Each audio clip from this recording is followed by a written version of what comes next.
1%가 쌓여서 100%가 되는 경제의 힘. 안녕하십니까. 1% 경제 사회를 맡은 하명신입니다. 매년 바뀌는 경제시장, 그 흐름 속에서 손해보지 않고 내 자산과 행복을 지키는 길을 저희 1% 경제가 함께 하겠습니다. 오늘은 대한민국 주식시장의 흐름을 진단해 볼 텐데요. 주식시장 전문가 모시고 지난해 주식시장 결산부터 올해 전망까지 쭉 알아보도록 하겠습니다.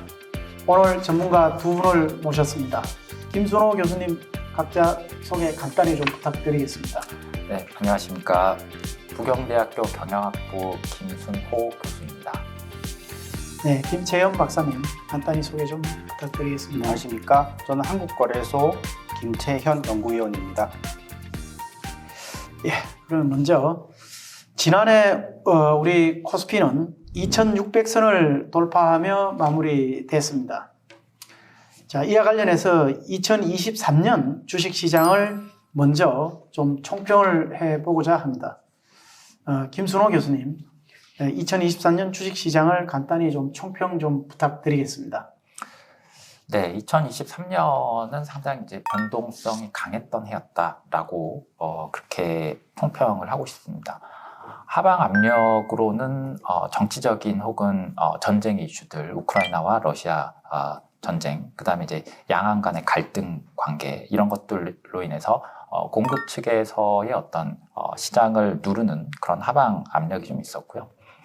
반면에 이제 상승 압력으로는 미국에서 고용과 어떤 인플레이션 그리고 소비에서의 예상 외의 어떤 견조한 어떤 이 상승세, 강건함이 좀 보였던 해이기도 했고, 그 다음 이제 그런 것들을 아우르면서 이 시장을 좀 끌어갔던 게 AI라든지 2차 전지, 그러한 어떤 이 혁신에 대한 경제 혁신과 그러한 어떤 전반적인 시장의 기대감들이 좀 상대적으로 약간의 그런 하방 압력을 좀 이기면서 전반적으로는 어느 정도 그래도 그런 변동성 속에서 어느 정도의 성장이 있지 않았나, 그리고 주가의 어느 정도의 상승세도 제한적이지만 있지 않았나, 그렇게 생각을 하고 있습니다. 네, 김채영 박사님, 좀 총평 좀 해주실 수 있을까요? 네. 작년 연말에 11월부터 12월 사이에 지수가 단기적으로 급등하는 모습을 보여서 2600선을 돌파하는 모습을 보이면서 장이 종료가 되었습니다. 그런데 그런 모습만 보면은 이제 장이 어떻게 굉장히 좀 화랑이 됐었지 않았나 하는 생각을 할 수도 있지만 2003년 전반을 보자면 2002년부터 연속적으로 이어져 온 그런 약간 시장의 부진이 지속되어 온 한 해였다고 볼 수도 있을 것 같습니다. 2022년에 우크라이나 러시아 간의 전쟁이 발발하면서 곡물 가격, 원자재 가격 이런 가격들이 높아지면서 미국의 물가도 급격하게 상승을 해서 미국이 그런 물가를 잡기 위해서 금리 인상 정책을 지속적으로 2022년부터 계속 단행해 왔는데, 이러한 정책 때문에 주가에 하방 압력이 가해져서 지속적으로 주가가 부진을 거듭하고 있었고, 한국도 그에 대한 영향을 많이 받아서 한국의 코스피 지수도 2022년부터 2023년까지 좀 부진한 모습을 계속 보이고 있었습니다. 그래서 2023년 한 해의 증시를 평가를 하자면 미국의 고금리로 인한 늪에 계속 빠져 있었던 그런 한 해였다, 이렇게 평가를 할 수 있을 것 같습니다. 네, 결국은 미국의 고금리, 네. 우크라이나 전쟁, 네. 이런 걸로 인해서 세계 증시가 조금은 좀 변동성이 좀 상당히 좀 힘들었던 시기다, 이렇게 볼 수 있겠네. 네. 다음으로 검투세 폐지, 미국의 금리 인하 예고의 기대 효과로 코스피 3000 시대를 기대하는 분위기도 있었지만 연초 한국 증시는 끝없이 지금 추락 중에 있는 것 같습니다. 이러한 어떤 추락되는 그 상황의 원인이 무엇인지 먼저 김채영 박사님 좀 소개 좀 해주시겠습니까? 네. 우리가 흔히 1월 효과라고 얘기를 하는데요. 우리가 1월이 되면은 사람들이 시장에 대한 신년에 대한 기대감을 갖게 되고, 그래서 주가가 오를 걸로 생각하고 많이 뛰어들기 때문에 다른 월에 비해서는 1월에 조금 높은 수익을 거두는 좀 이례적인 현상이 있는데, 이것을 1월 효과라고 합니다. 그런데 우리 한국의 코스피와 코스닥 시장을 보면 지금 현재까지 1월에 약 코스피 시장 같은 경우는 약 6% 정도 하락을 하고 있고 코스닥 지수는 7% 정도 하락을 하고 있습니다. 좀 1월 효과가 좀 나타나지 않는 게 아닌가 이렇게 생각을 할 수가 있고요. 이것은 표면적으로 생각해 보면은 작년에 있었던 여러 가지 불확실성 요인들이 시장에 연초에도 반영이 되었기 때문으로 보고 있습니다. 예를 들어서 작년에 이제 미국의 물가 상승이 둔화되면서 이제 미국이 더 이상 금리를 올리지 않을 것이다라고 얘기를 했지만 그럼에도 불구하고 언제 금리를 내릴지에 대한 불확실성이 아직 상당히 남아 있는 상태이고요.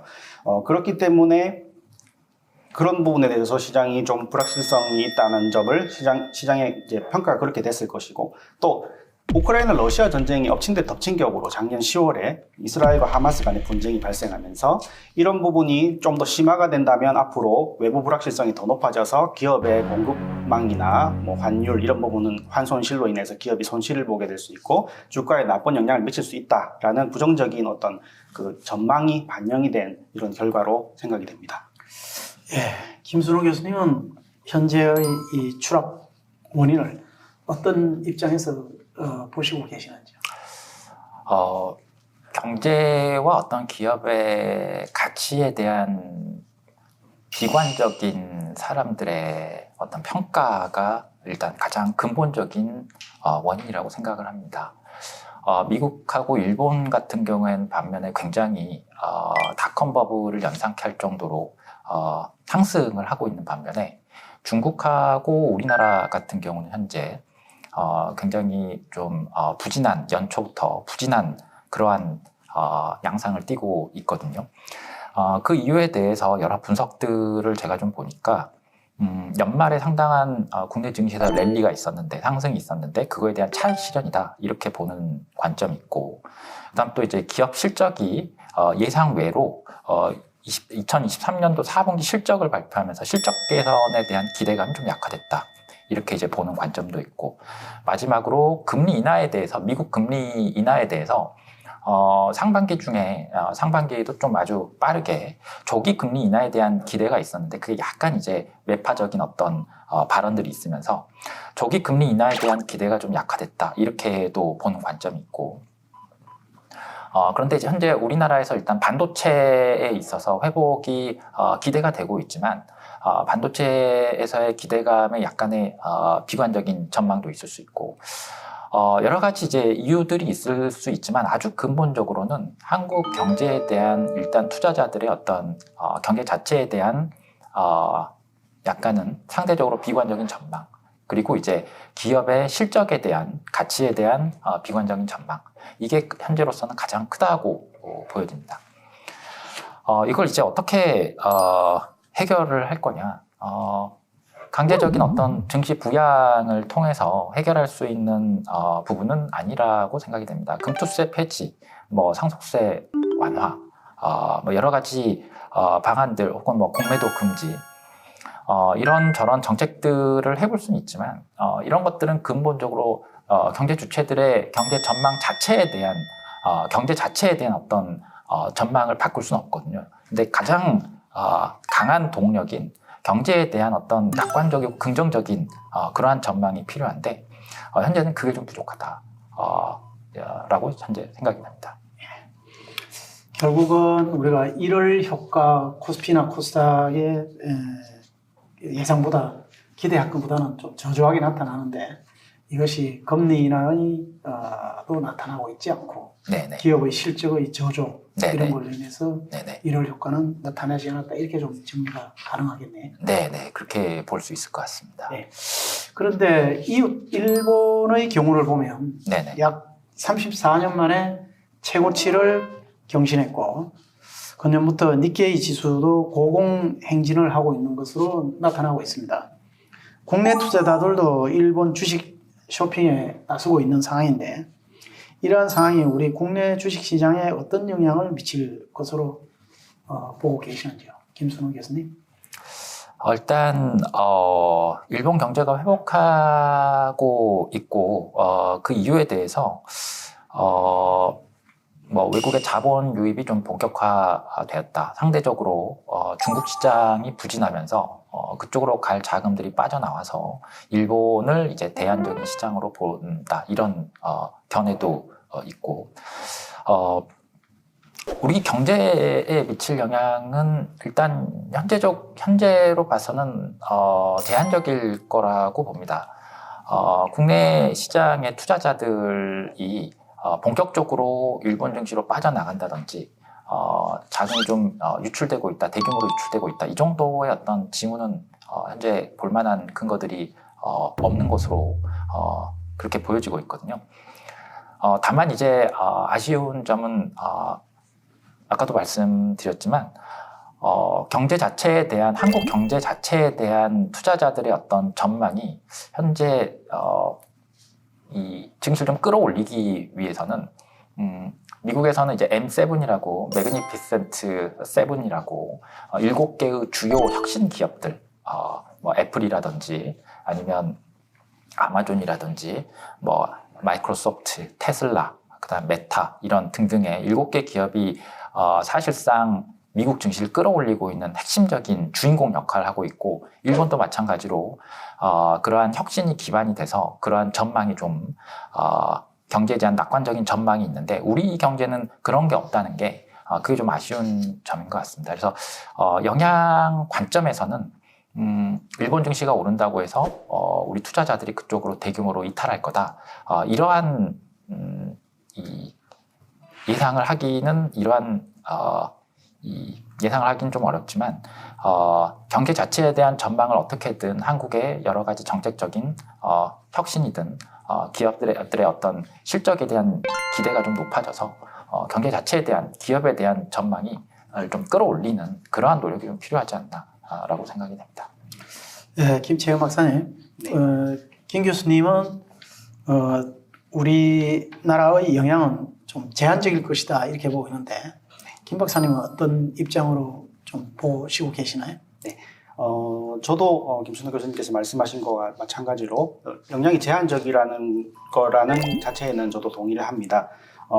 근데 뭐 이런 일본이 연초에 이렇게 작년부터 시작해서 연초까지 이렇게 주가가 급등하고 있는 모습을 보이는 것은 어떻게 보면 일본은 그동안 장기 불황 상태, 장기 디플레이션, 잃어버린 30년이라고 부를 정도로 장기 디플레이션을 겪고 있다가 2021년부터 어느 순간인가 물가가 상승하기 시작했습니다. 근데 보통 앞서 말씀드린 바와 같이 물가가 상승하게 되면 정부는 정책 당국은 일반적으로 금리를 올림으로써 물가 상승을 방어하게 되고 주식시장은 부정적으로 반응을 하게 되는데 일본의 경우에는 조금 결이 다른 상황이라고 보시면 될 것 같고요. 왜냐하면 일본은 장기 불황을 너무 오래 겪었는데 물가가 오히려 상승을 하게 되니까 오히려 경제가 살아나는 것이 아닌가라고 시장의 투자자들이 인식을 하기 시작했다는 것입니다. 일본의 기업들은 그동안 어떤 원가에 대한 부담을 제품 가격에 반영을 하는데 상당히 어려움을 겪어왔는데요. 최근에는 적극적으로 반영을 하고 있습니다.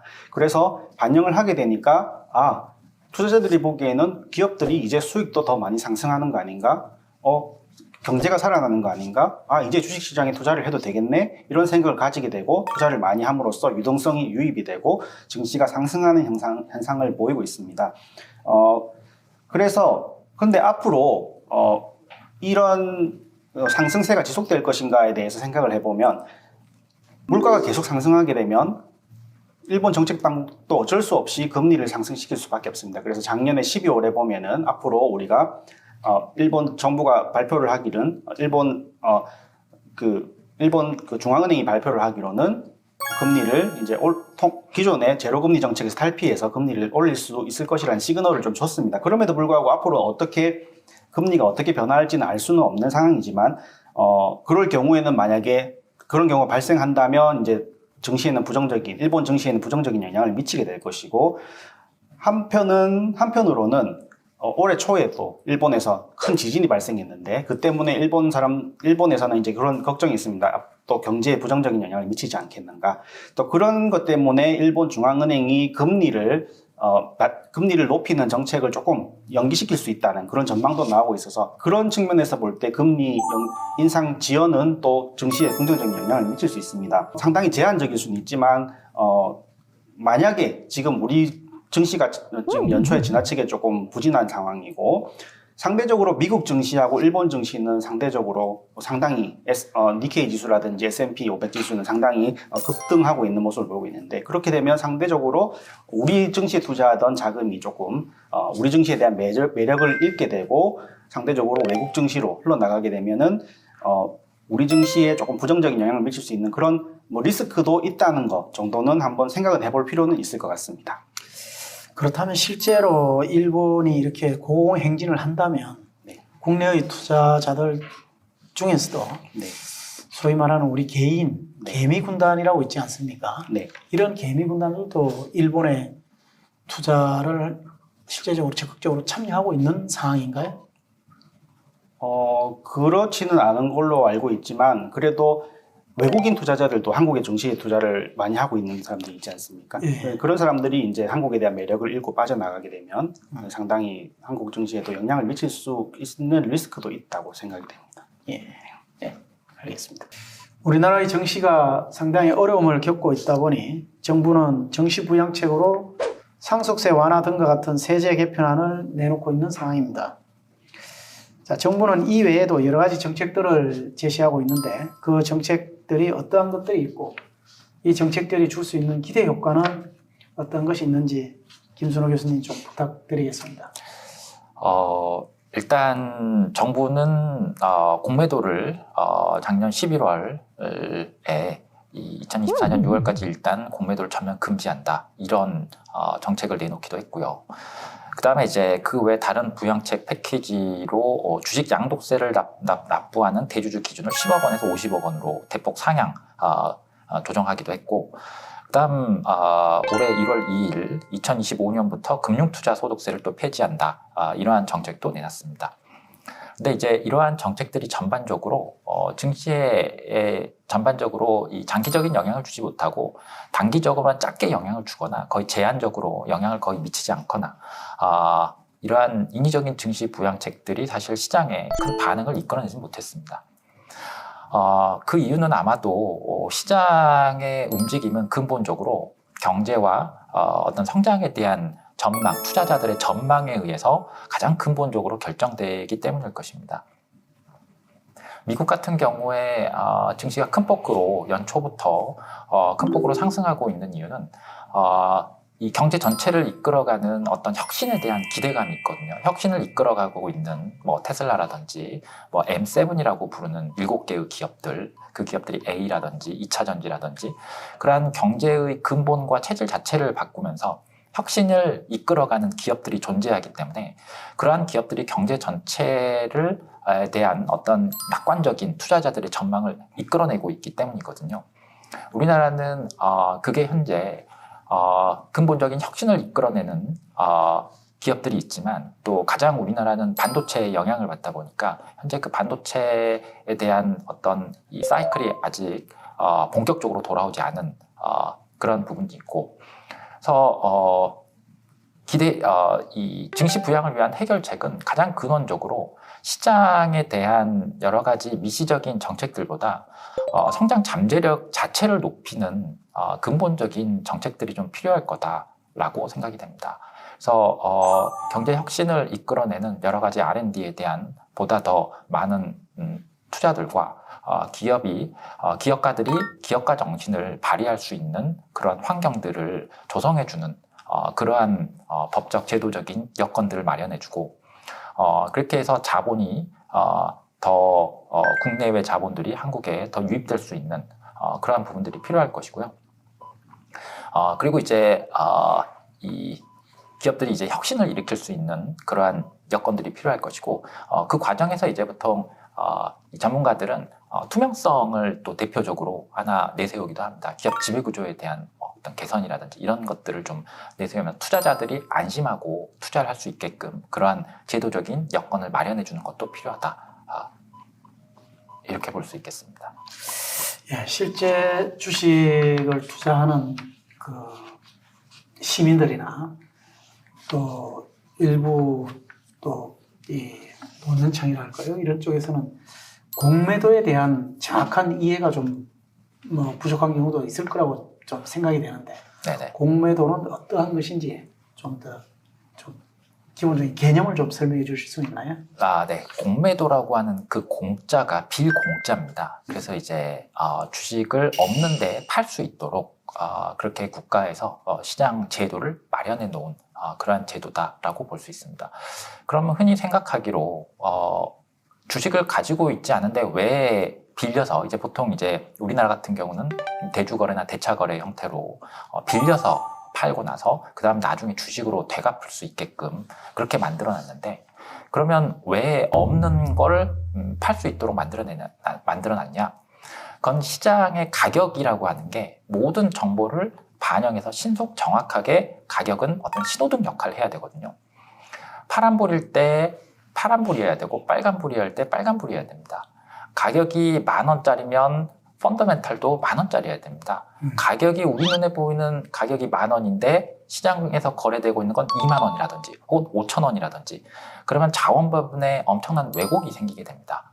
그렇기 때문에 실제 그 펀더멘탈한 근원적인 가치와 시장에서 거래되고 있는 시장 가격을 신속 정확하게 일치시켜주는 것을 그것을 이제 재무학자들, 경제학자들 그리고 이제 시장에 이 주시장을 관리하는 어떤 입장에 있는 사람들은 그걸 굉장히 중요한 목표로 삼고 있습니다. 그 과정에서 사는 거는 쉽게 살 수 있어요. 근데 가격이 떨어져야 될 때 파는 거는 가지고 있는 사람만 팔 수가 있거든요. 그런데 가지고 있지 않은 사람도 팔도록 허가를 해놓으면 가격이 신속 정확하게 그 펀더멘탈을 반영해서 오르거나 떨어질 수 있는 것이죠. 그래서 이 개인 투자자들 입장에서는 억울한 면이 이 기관들이 대규모 공매도를 통해서 가격을 인위적으로 떨어뜨려서 그 피해를 개인이 본다. 이렇게 보통 이제 생각을 해서 그 공매도에 대한 굉장히 반대가 있기 쉬운데 시장 전체적인 관점에서 봤을 때는 가격이 우리가 눈에 보이는 시장 가격이 펀더멘탈을 정확하게 반영하게끔 만들어준다는 차원에서 공매도는 굉장히 중요한 제도다 이렇게 볼 수 있습니다. 다만 금융 위기가 있거나 어떤 시장의 위기가 있을 때 그래서 이성적인 어떤 시장에 대한 참여가 이루어지지 않고 비이성적인 시장 참여가 너무 극심하게 이루어지고 있을 때는 이 공매도가 되려 이 시장 왜곡을 낳을 수 있거든요. 그럴 때는 신속하게 공매도를 금지시킵니다. 그거는 선진국도 마찬가지고요. 그렇게 해서 이제 보통 금융주부터 보통 공매도를 금지시킵니다. 왜냐하면 5,000원만 떨어져야 되는데 한 5만 원 이렇게 떨어져 버릴 수 있거든요. 그럼 그것도 시장에 왜곡이 생기는 거죠. 그래서 이제 그럴 때는 공매도를 금지시킵니다. 그런데 이제 노멀한 상황, 정상적인 상황에서는 공매도를 가급적 유지시키려고 시장 이 관리하는 입장에서는 그게 이제 정확한 우리 이 신호등을 파란불일 때 파란불이고 빨간불일 때 빨간불로 보이도록 그렇게 만드는 요소가 되기 때문입니다. 지금 현재 우리 정부는 공매도를 당분간 금지시키는 걸로 네네. 알고 있는데 네네. 이에 대한 어떤 조치는 적절한 것으로 보시고 계시나요? 그 조치는 현재 시장이 어느 정도 위기 상황이었는가 그걸로 이제 평가를 해볼 수 있을 것 같습니다. 공매도를 단지 주가 부양의 수단으로만 삼았다면 그거는 아마 그 기대의 효과를 아마 달성하기가 어려울 겁니다. 시장 참여자들은 10,000원짜리는 10,000원이라고 생각을 하거든요, 보통은. 근데 이제 10,000원짜리여야 될 걸 15,000원으로 보이게끔 만들고 싶다. 그럼 단기적으로 사람들이 매도를 억제해서 과연 그게 그렇게 될까? 그걸 한번 생각해 보면 10,000원짜리가 15,000원에 거래될 수 있겠습니까? 네. 아마 10,000원짜리가 5,000원이 돼야 되면 시장에서는 5,000원에 거래되는 게 맞는 겁니다. 그래야지 속는 사람이 안 생길 거거든요. 예. 알겠습니다. 자, 일반적으로 우리나라 정시는 변동성이 크기 때문에 미리 대비하는 것이 중요하다 이렇게 많은 분들이 이해하고 있습니다. 주식시장에 영향을 미칠 요인들에는 김 박사님 어떤 것들이 있을까요? 아무래도 앞서 말씀드린 금리라는 요인이 가장 중요한 요인으로 생각이 되고요. 그 외에도 지정학적 충돌, 최근에 발생하고 있는 지정학적 충돌이 중요한 요인이라고 생각이 됩니다. 예를 들어서 러시아, 우크라이나 그리고 이스라엘, 하마스 간의 분쟁뿐만이 아니고 미중 갈등이 있는 상황이고 지금은 또 양안 분쟁도 있는 상황입니다. 이런 상황에서 이런 어떤 분쟁이 심화되게 되면은 글로벌 공급망이 끊어진 상황이 발생할 수도 있고 환율 급변으로 인해서 기업의 환손실을 초래할 수도 있고요. 그다음 원자재 가격으로 인해서 기업의 손실을 유발함으로써 증시가 하락하게 만들 수 있는 그런 위험도 있다. 그래서 그런 위험이 중요하다고 생각이 되고요. 두 번째로 말씀드리고 싶은 것은 그 정치 이벤트, 즉 선거 이벤트입니다. 지금 올해에도 많은 해외 국가에 우리나라도 그렇고 해외 국가에서 많은 선거 이벤트들을 앞두고 있는데 대표적으로 저는 우리나라의 증시에 가장 큰 영향을 미칠 수 있는 이벤트로는 한국의 총선과 미국의 대선이라고 생각을 합니다.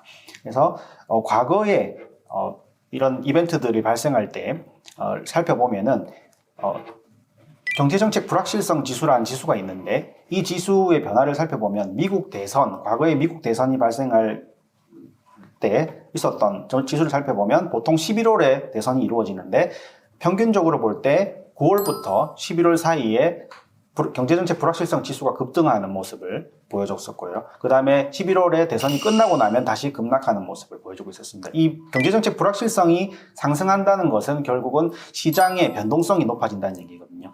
그러면은 과연 이렇게 변동성이 높아지게 됨으로써 증시에 부정적인 영향을 미쳤는가, 긍정적인 미쳤는가를 생각해 보면 부정적인 영향을 미친 것은 아닌 것으로 그렇게 분석이 되고 있습니다. 그래서 최근 과거 한 4-50년간의 증시 데이터를 보면은 선거 전후로 해서 증시 데이터를 보면은 미국 대선이 있었던 해에는 평균적으로 그 글로벌 금융위기 2008년을 제외하고 봤을 때 S&P 지수가 12% 정도 그 해에 상승했었던 모습을 볼 수 있고요. 한국에는 총선이 있었던 9번의 총선이 있었던 해를 분석해 보면 대략 한 16% 정도 그 해에 증시가 상승했었던 것으로 보아서 불확실성을 높임에도 불구하고 그렇게 나쁜 영향을 미치지는 않았지 않은가 이렇게 생각하고 있습니다. 그래서 그럼에도 불구하고 우리가 증시가 오른다고 해서 내가 소유하고 있는 개별 주식이 모두 오르는 것은 아닙니다. 그래서 어느 쪽이 당선이 되느냐에 따라서 굉장히 경제 정책에도 차이가 있고 세제 정책에도 차이가 있습니다. 그래서 내가 보유하고 있는 주식이나 내가 보유하고 있는 주식이 소속된 산업에 이런 어떤 쪽이 당선이 됨으로써 어떤 영향을 미칠 것인가에 대해서는 좀 주의 깊게 살펴볼 필요가 있지 않나 그렇게 생각이 됩니다. 그렇다면 금년에 우리나라가 4월 10일 날 선거가 있지 않습니까? 네.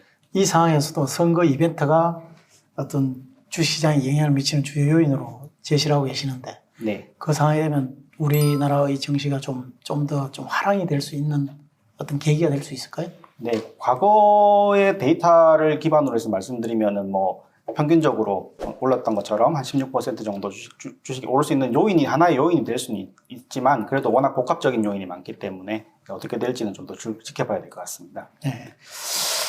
우리 김 박사님이 제시하기를 금리라든가 그다음에 미국 대선 또 선거 이벤트 지정학적인 어떤 분쟁 이런 요인들을 제시해 주셨는데 그렇다면 김순호 교수님 이와 같은 요인에 따른 투자자들이 어떠한 대응 전략을 가져야 되는지 그에 대해서 한 말씀 좀 부탁드리겠습니다. 교과서에서 이야기하는 혹은 검증된 투자자들의 투자 방식은 사실 어느 정도 알려져 있습니다. 어느 정도 교과서적으로 확정되어 있고 그 방법은 뭐냐? 결국 이제 나의 자산이 있으면 그 자산을 나의 위험에 대한 태도에 따라서 위험 자산과 무위험 자산으로 나누고 위험 자산에 한해서는 시장 전체에 투자한다라는 원칙은 항상 확립되어 있습니다. 그러한 원칙을 좀 더 투자자 관점에서 풀어서 이야기를 하자면 주식 투자라는 관점에서 결국 시장 전체에 투자를 해라. 그 얘긴즉슨 지수를 추종하는 어떤 펀드들 국내 그 시장 전체라고 얘기를 하면 국내뿐만이 아니고 사실 이제 글로벌 전체를 보통 이야기를 할 수가 있는데 그러한 어떤 지침에 따르자면 결국에는 이제 내 자산을 미국이라든지 주요국의 시장 S&P 500이라든지 이런 지수를 추종하는 그냥 지수를 사면 장기적인 관점에서 그러면 일일이 하나의 어떤 위험 요인을 매번 생각하거나 그거에 따라서 베팅을 사실 할 필요가 없어집니다. 그러면 이 투자자의 대응 전략으로 적절할 것이다. 이렇게 교과서적으로는 알려져 있고요. 이 미국의 아까도 말씀을 드렸지만, 이 M7 주식 전체의 시가총액이 웬만한 국가의 이 전체 시가총액을 다 합친 것보다 훨씬 더 많은 이 자산의 규모를 차지하고 있거든요. 그래서 그런 관점에서 봤을 때 투자자들, 국내 투자자들 입장에서는 국내 주식뿐만 아니라 해외 주식 중에서 미국과 같은 그러한 주식에도 적절하게 분산을 통해서 지수를 추종하는 그러한 투자를 하는 것이 개인의 어떤 위험을 줄이고 적절한 수익을 일종의 그러면 국가별 어떤 네. 포트폴리오 전략으로 보면 네, 맞습니다. 될 것 같아요. 맞습니다. 사실은 현재 상황에서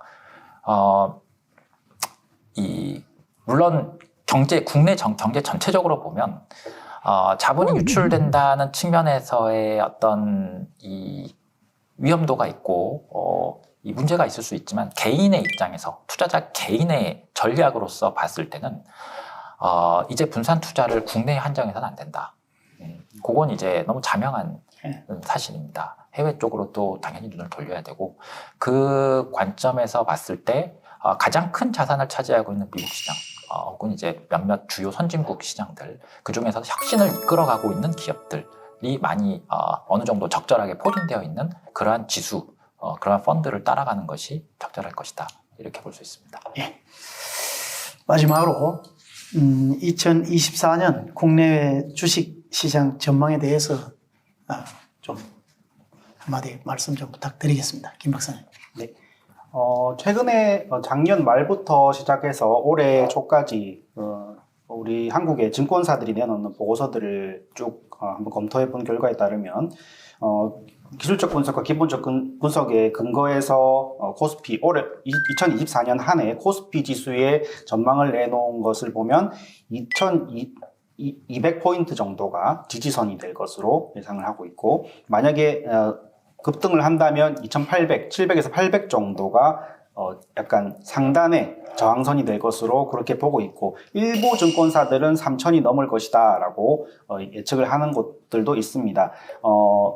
저는 3,000으로 이제 우리 코스피가 3,000으로 가는 길에서 가장 중요한 것은 아무래도 각국의 정부들이 통화 정책의 방향을 명확하게 전환을 해서 금리가 주가 증시를 부여할 수 있는 방향으로 결정되어야 하는 것이 먼저 선행이 되어야 된다고 생각을 하고요. 다행스럽게도 지금 미국에서 연준이 3월 정도 되면은 금리를 인하할 것이다 라는 이야기가 흘러나오고 있지만 그것도 사실은 아직은 불확실합니다.